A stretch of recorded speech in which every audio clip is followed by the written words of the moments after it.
हम सभी को अपने जीवन में कभी ना कभी मोटिवेशन की जरूरत पड़ती ही है। तो अब इस बात पे भी डिबेट आजकल लेकिन होने लगा है कि कितना मोटिवेशन और कितना नहीं दिया जाना चाहिए और किस लेवल पे दिया जाना चाहिए, किस तरीके से दिया जाना चाहिए। इसी पर डिबेट चल रही थी। उसी बीच एक नया मुद्दा सामने आया है। विवेक बिंद्रा वर्सेस संदीप माहेश्वरी। जो मामला जुड़ा हुआ है वो विवेक बिंद्रा से जुड़ा हुआ है कि उनके ऊपर कुछ एलिगेशंस लगे हैं। उसके अराउंड ये पूरा मुद्दा जो है वो रिवॉल्व कर रहा है।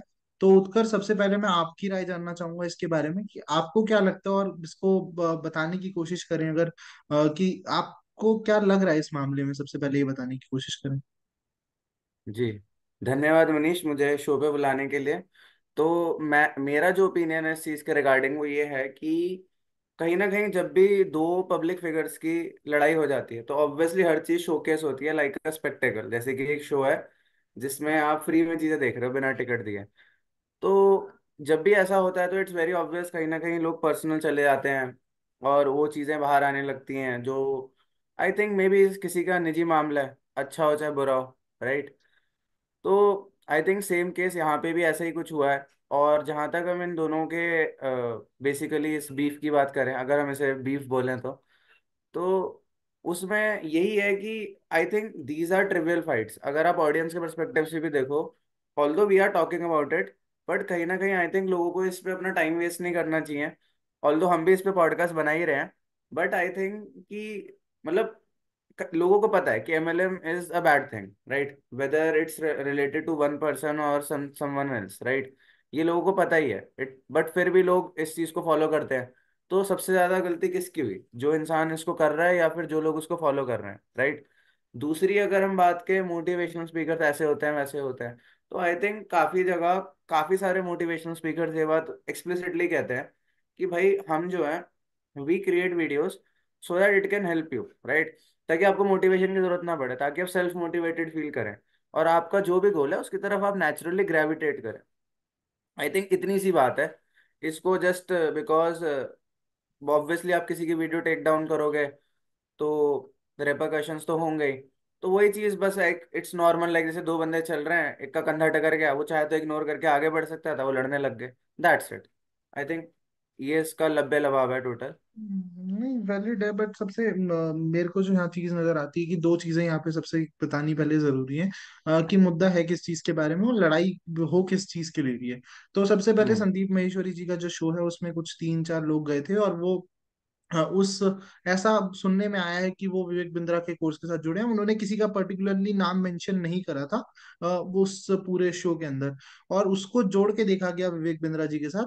और वहां से ये मुद्दा शुरू हुआ कि उन्होंने उनका कोर्स खरीदा और उसके बाद ये सारी चीजें हुई जो उनके अगेंस्ट गई। और उसके बाद फिर उन्होंने बोला कि विवेक बिंद्रा ने मेरे घर पे अपने कुछ लोग भेजे हैं, ये भेजा वो भेजा, वो सब चीजें हुई। इन सबको साइड रखते हुए पहले बात करना जरूरी है कि मल्टी लेवल मार्केटिंग और चेन मार्केटिंग है क्या। तो अगर सबसे पहले बात करी जाए तो वो एक तरीके से ऐसी चीज है कि एक इंसान दूसरे को कुछ देता है और कहता है कि इसको आगे दो, तीन लोगों को दो, ऐसे मतलब आपको अपने आगे आगे लोग बढ़ाने। तीतर के दो नीचे तीतर, तीतर के दो पीछे तीतर वाला सीन है इसमें बेसिकली। और जैसे जय हो फिल्म के अंदर आपने देखा होगा कि आप एक आदमी की मदद कीजिए और उससे कहिए आगे तीन लोगों की मदद करे, और उन तीनों से कहिए कि वो आगे तीन लोगों की मदद करे। तो ऐसे ही यहाँ पर आपको अपने नीचे लोग जोड़ने होते हैं। और अगर आप उनको जोड़ रहे हैं, उसके अलग अलग प्रोडक्ट्स होती हैं, सर्विसेज होती हैं, अलग अलग चीजें होती हैं, आप क्या आप बेच हम्म। रहे हैं उसके ऊपर भी वो मैटर करता है। यहाँ पे जो पूरा मुद्दा चल के आ रहा है वो ये आ रहा है कि कोर्सेज बेचे जा रहे हैं जिनका अमाउंट वेरी करता है, 50,000 तक जाती है उसकी अमाउंट। और लोग 50,000 रुपए देके वो कोर्स ज्वाइन करते हैं, फिर वो सीखते हैं किसी से।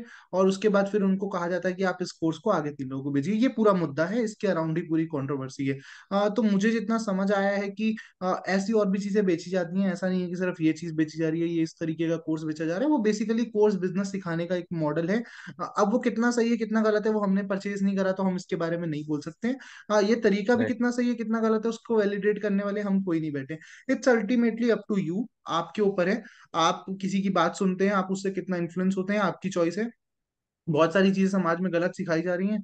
अगर आप उसको सीख जाते हैं तो वो आप, मेरे हिसाब से ज्यादातर आपकी गलती है और आपकी सराउंडिंग्स की गलती है जहां से वो चीज आ रही है। इसमें जो लोग काम कर रहे हैं, जो लोग उससे मनी अर्न कर रहे हैं, आप कह सकते हैं कि वो एक्सप्लॉइट कर रहे हैं, कुछ कर रहे हैं, जैसे स्कैम टर्म यूज किया गया। मुझे नहीं पता है कितना, क्या स्कैम टर्म यूज करना सही भी था या कितनी वो चीज सही है या कितनी गलत है, उसके बारे में बोलने वाला मैं कोई नहीं होता। बट मेरे को लगता है कि इसके लिए लोगों को रिस्पॉन्सिबल पहले होना पड़ेगा। उसके बाद जो उसको दे रहा है उसकी रिस्पॉन्सिबिलिटी जो है वो सेकेंडरी चीज है मेरे हिसाब से। बिल्कुल, वही बात है। आई थिंक जब तक किसी चीज में प्रॉपर जांच पड़ताल ना हो तो उस पर ओपिनियंस बनाना, चाहे वो ऑडियंस बना रही है चाहे वो कोई दूसरा क्रिएटर बना रहा है, वो गलत है। और स्पेशली जब भी ऐसी चीजें होती हैं तो obviously people go into petty fights. और पेटी फाइट का तो आई थिंक कोर यही रूल होता है कि आप पर्सनल जाओ और आप you hit where it hurts, below the belt जाना बेसिकली। तो आई थिंक लोगों को ऐसा नहीं करना चाहिए। और एक मैंने कहीं वीडियो भी देखी थी where someone was saying that अगर कहीं पे कुछ गलत हो रहा है, किसी का एक्सीडेंट हो गया या फिर कोई लूटपाट हो रही है, तो like people should be ashamed, like who pull out their phones and they start recording and like you should help them, right? आपको जाके करना चाहिए। तो कहीं ना कहीं जहाँ पे जो लोग पब्लिक में है तो वहां पे तो लोग बहुत आसानी से बोलते हैं ये ऐसा है वो वैसा है, बट हम कैसे हैं वो लोगों को नहीं पता होता। एंड इस पे आई थिंक लोगों को वर्क करना चाहिए।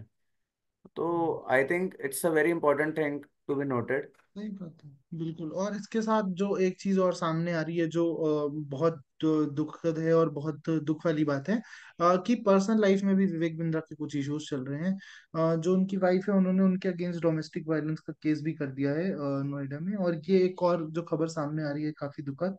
तो अब वो परेशानियों से घिरते हुए दिख रहे हैं विवेक बिंद्रा जी।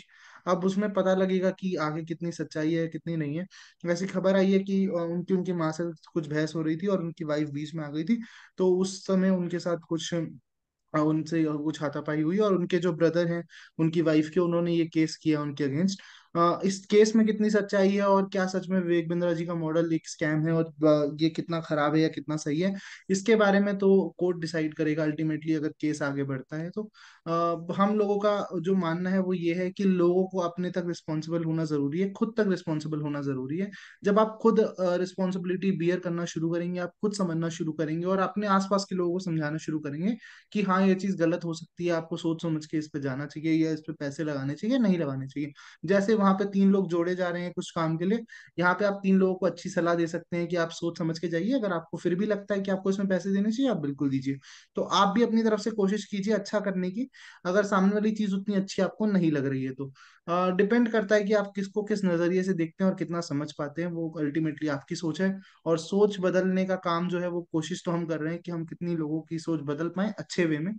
हो सकता है इससे भी कोई नेगेटिव निकाल दे, तो उनको मेरा हाथ जोड़कर सॉरी है अगर आपको कोई बात नेगेटिव लगी हो तो, उसके लिए हम बहुत क्षमा प्रार्थी हैं। बाकी उम्मीद है आपको वीडियो पसंद आई होगी। अगर वीडियो अच्छी लगी हो तो वीडियो को लाइक करें और चैनल को सब्सक्राइब करें।